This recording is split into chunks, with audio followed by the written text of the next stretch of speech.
Hello po mga kababayan, kamusta po kayong lahat? And once again, welcome back po dito sa Simply Talkies Vlog. Tayo po ay magbibigay ng ating maiksing komento, opinion at reaksyon sa mainit na usaping politika sa ating bansa.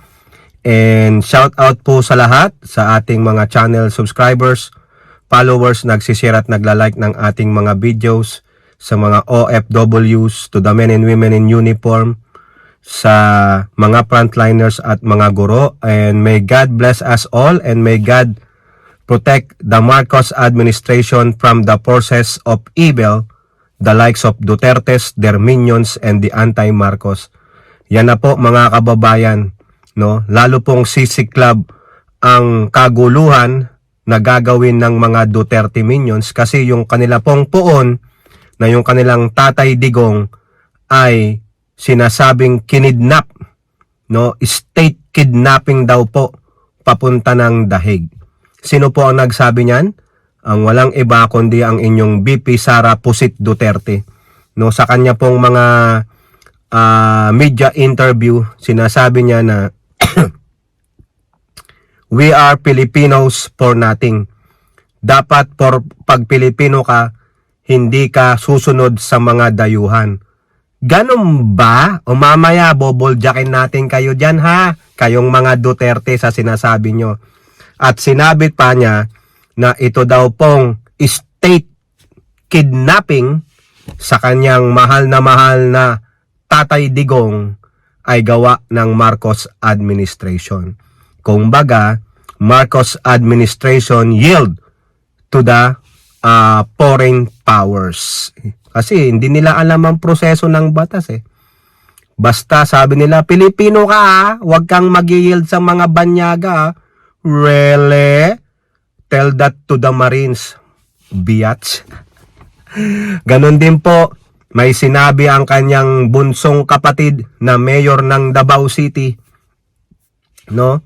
At eto na, yung mga minions ng Duterte na galit na nag-iiyakan na nawalan sila ng Tatay Digong ay mukhang pinagbabantaan na po ang Pangulong Marcos.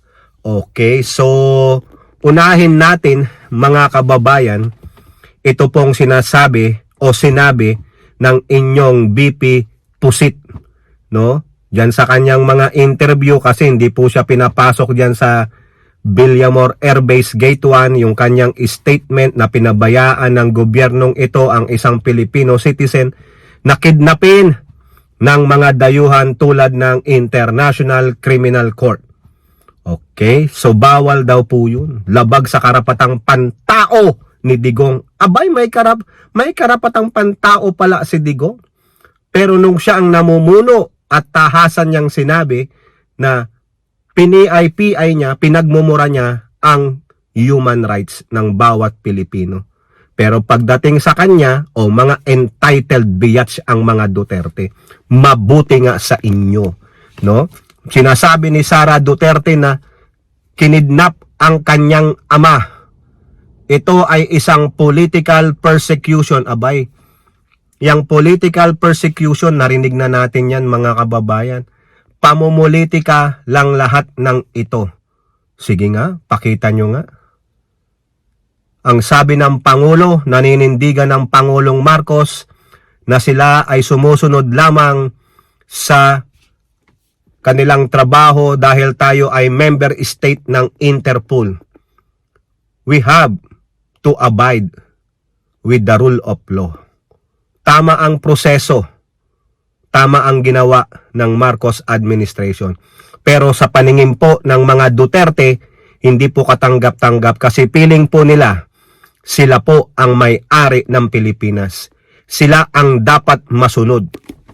Hindi nga kayo marunong sumunod sa batas. Wala kayong kinikilalang batas kundi yung mga bunganga lang ninyo at yung patuloy nyong pananakot. Di ba mga hooligans kayo? O ngayon, you got the taste of your own dose of medicine. Mabuti nga sa inyo, no? Nakita nyo yung, narinig nyo yung sinasabi ng pangalawang asawa ni Digong na sinasabihan niyang abusado ang mga pulis tulad ni General Torre na minura-mura pa nung anak na isang anak na babae ni Duterte doon sa pangalawa niyang asawa. Pasalamat kayo, ganyan sa Pilipinas. Pero pag dito yan sa Amerika, baka lahat kayo na gumago sa pulis, very antagonistic kayo sa pulis, dadalin lahat kayo sa kulungan at you will have a day in court. Pasalamat kayo, ganyan sa Pilipinas. Nire-respeto pa rin kayo, di ba? O now, political persecution, paano nyo nasabi? Ibig sabihin, namumulitika ang gobyernong Marcos? Patunayan ninyo. Ang ICC ang humingi ng tulong through Interpol. Tamang proseso, uulit-ulitin natin mga kababayan, yung sabi ni Executive Secretary Lucas Bersamin.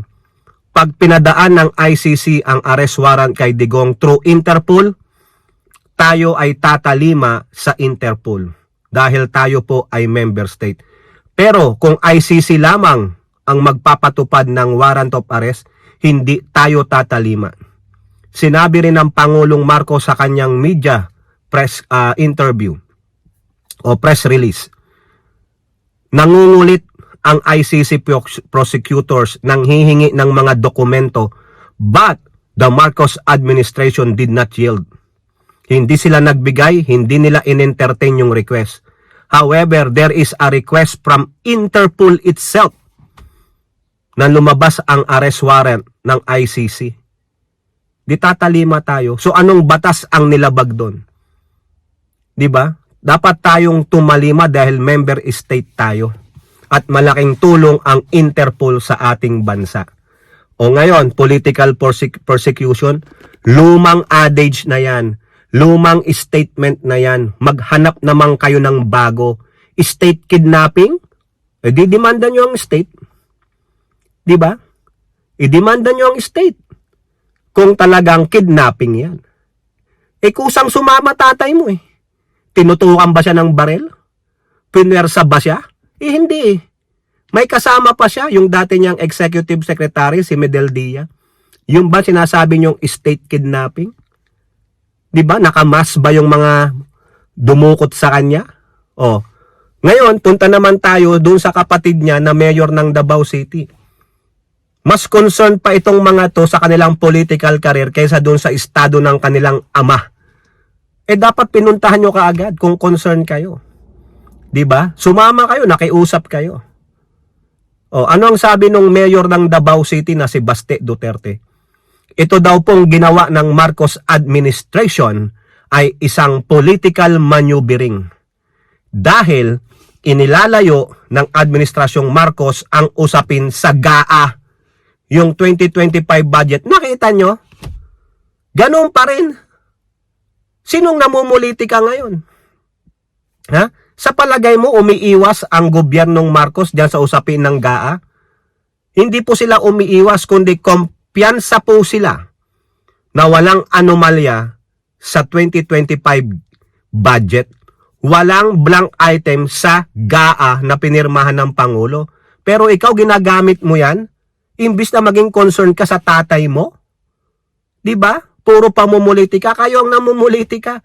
Political persecution, political maneuvering. Wala na pong bago, mga kababayan. Puro sila ganyan. Kaya walang naniniwala sa inyong mayorya. Yung sinasabi nyong 32 million na bumoto sa inyo, nasaan? Eh di sana naglabasan yung mga yan at pumunta sa EDSA o dyan sa Villamor, sinugod o sa Malacanang. Wala po eh. Ibig sabihin, yung Duterte magic ninyo, yung Duterte power ninyo, wala na po. Dahil huling-huli kayong mga sinungaling. Uulitin ko, now, you tasted a dose of your own medicine. Di ba ang sakit? Humihingi kayo ng awa ngayon. Sinasabi ni Bongo, ha, na kaawa-awa ang dating presidente yung amo niya. Na-violate ang kanyang human rights as Pilipino. Yung constitutional rights niya. E di magdemanda kayo. Naramdaman nyo rin ba yung ganyang awa, yung feeling of empathy, nung namamahala si Digong na sinabihan niyan, mga gago kayong mga Pilipinong naniwala sa akin, udyukan nyo naman laban at patayin ninyo para mawala na ang aking problema dyan? Naawa ba siya? Humingi ba siya ng tawad doon sa huling Quadcom hearing na umaten siya sa mga pamilya ng biktima ng peking war on drugs niya na AJK? Anong sabi niya? No, I will not. Sabi ni Bato, collateral damage. O ngayon, sabi nga ng inyong kasamahan, umikot ang mundo. Ha? Umikot ang mundo. Kayo ngayon ang nasa ilalim. Gulong ng buhay, ikana ng bandang Aegis. Ha? Gulong ng buhay. Nasa ilalim kayo ngayon dahil antagan yung nasa ibabaw. Ha? Damdamin ninyo yung stress, yung sakit na naramdaman ng mga mahigit sa 30,000 kataong napatay ninyo sa peking war on drugs ninyo. But you are not remorseful. Paano ka namin kaaawaan? Ha? Paano ko kakaawaan yung pamilya mo? They benefited a lot. Diba? Kayo, lami-lami kayo sa karangyaan. Pero nakita nyo ba? Naiangat nyo ba yung buhay, yung antas ng pamumuhay ng mga nasa ibaba? Wala rin eh. Trapo din kayo. At higit sa lahat, pilit ninyong inaagaw ang seat of power sa Malacanang sa lehitimong binoto ng tao na si Pangulong Bongbong Marcos. Kung nakipagtulungan na lang kayo, di sana naprotektahan pa kayo ng Pangulo. Kung maayos lang ang pakikitungo ninyo, hindi eh. Dahil bakit? Natikman ninyo yung kapangyarihan at ayaw nyo nang iiwan. Pinipilit nyong pabagsakin ang Pangulong Marcos at agawin ang seat of power sa kanya. Yung sinasabi nyong weak, bangag, yun ang nagbigay sa inyo sa ICC. Yan ba ang weak? Yan ba ang bangag, mga kababayan? Na matino pa rin ang pag-iisip na kayo ay hand-over sa ICC sa pamamagitan ng Interpol in a legitimate way. Now, if you find there is an illegitimate move, if there is unlawful, edi magdemanda kayo. Sa aking mga opinion, mga kababayan, yang kung papabor man ng Supreme Court sa hiningi nilang petition for certiorari and prohibition, para saan pa? Inunahan na kayo ng gobyerno na dalhin sa dahig sa ICC si Digong. Para saan pa yung ilalabas na desisyon ng Korte Suprema? Wala na yung taong iti-TRO ninyo. Nakalipad na. Unless sagipin siya ng bansang China. Ang China nagbabala sa ICC. Akala mo naman Chinese citizen si Digong. Baka nga naman dual citizen si Digong. Filipino-Chinese na si Digong. Kaya protektado siya ng bansa ni Xi Jinping. O nakita nyo? So tama tayo, mga kababayan, that China is interfering in the affairs of our country through the Dutertes. Diba? Huling-huli po, mga kababayan, that China is protecting the Dutertes. Maka-China ang mga Duterte. Diba? Oh, so kayo, tama ba'y sinasabi nila na weak at bangag ang Pangulo, na mahina ang Pangulong ito? Na nag-cower sa mga dayuhan? Teka muna, mga kababayan. Ha? Yung sinasabi nilang nag-yield ang Pangulo sa dayuhan? Sabi ni Pusit, hoy, yung tatay mo ang unang nag-yield sa mga Tsekwa. Kayong mga Duterte ang unang nag-yield sa dayuhan ng mga inchik. Diba? Yung sinasabi ng tatay mo, maghuhukay siya sa West Philippine Sea. Anong sabi ni Xi Jinping? Huwag mong gawin, magkagulo. O, diba nag-yield siya? Anong ginawa niya sa West Philippine Sea? Pinaalis niya ang Philippine Navy. Hindi niya hinayaang maglayag sa West Philippine Sea, kaya dumami lalo ang mga barko ng mga Tsekwa dyan. Kayo ang unang pumiyok. Kayo ang unang lumuhod. Kayo ang unang sumipsip ng brown starfish ng mga Tsekwa. Tapos sasabihin ninyo, hindi kaya dapat tayo mag-yield sa dayuhan. Kayo ang unang nag-yield, mga gago. Ang ginawa lang ng Pangulong Marcos, sinusunod niya ang kautusan ng naaayon sa batas. Sinabi rin ni Juan Ponce Enrile, dapat hindi sisihin ng mga Duterte ang gobyernong Marcos sa kinasapitan ni Digong at ng ilan pa na darating. Sila po ang may kasalanan. Walang kasalanan ang gobyernong Marcos dahil ang ginawa ni Digong ay doon sa administrasyon niya. Anong kasalanan ni Pangulong Marcos sa inyo? Civilian siya during that bloody fake war on drug ni Digong. Di ba? Nagkataon lamang na ang presidente ngayon ay isang sinasabi niyong weak at bangag, pero yung weak at bangag na presidente na yan ang siyang nagbigay sa inyo sa ICC. Mabuti nga sa inyo dahil ang yayabang ninyo. Akala nyo, ano kayo, invincible. Invisible. Invincible and invisible. Ganun kayo eh. Pero sa totoo lang, kayo ay divisive. Oo. Kumbaga, divisible kayo. Divisible kayo ng kalokohan, ng kagaguhan, ng kasinungalingan. Mabuti nga sa inyo. Kaya yung sinasabi ni Sara Pusit na state kidnapping, political persecution, yung sabi ni Basteng political maneuvering, saksak nyo sa baga nyo yan, lumang tugtugin na yan. Ngayon mga kababayan, meron po isa dyan na minions nila. Ito po, tignan ninyo. Sa galit po nila, alam nyo naman, pag galit ang tao, kung ano-ano na lang ang sinasabi, wala nang sense. Minsan nakakapagsalita ng maganda. Ayan, hindi natin buburahin yung pangalan niya. Pinost niya yan panindigan niya, na-screenshot siya. Ang sabi dyan, gagong adik, heads will roll daw. Mukhang ulo niya ang gugulong Sino tinutukoy niyang adik? Yung nagsabing heads will roll.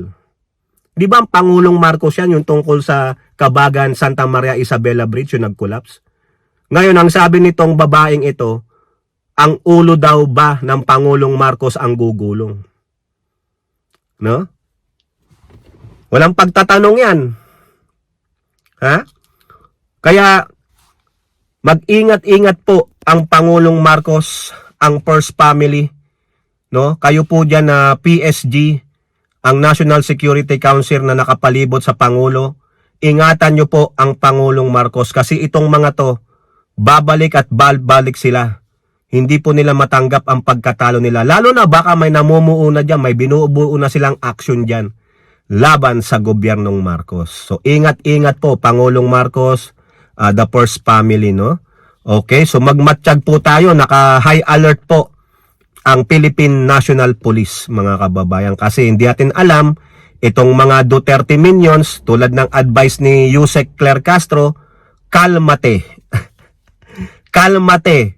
Kaso yung mga yan, mapupusok po yan kasi mga bobo at tanga ang mga yan. Kayo po, ano pong inyong masasabi? Comment down below. And don't forget to like and share. Hope to see you on the next videos. Bye-bye. God bless.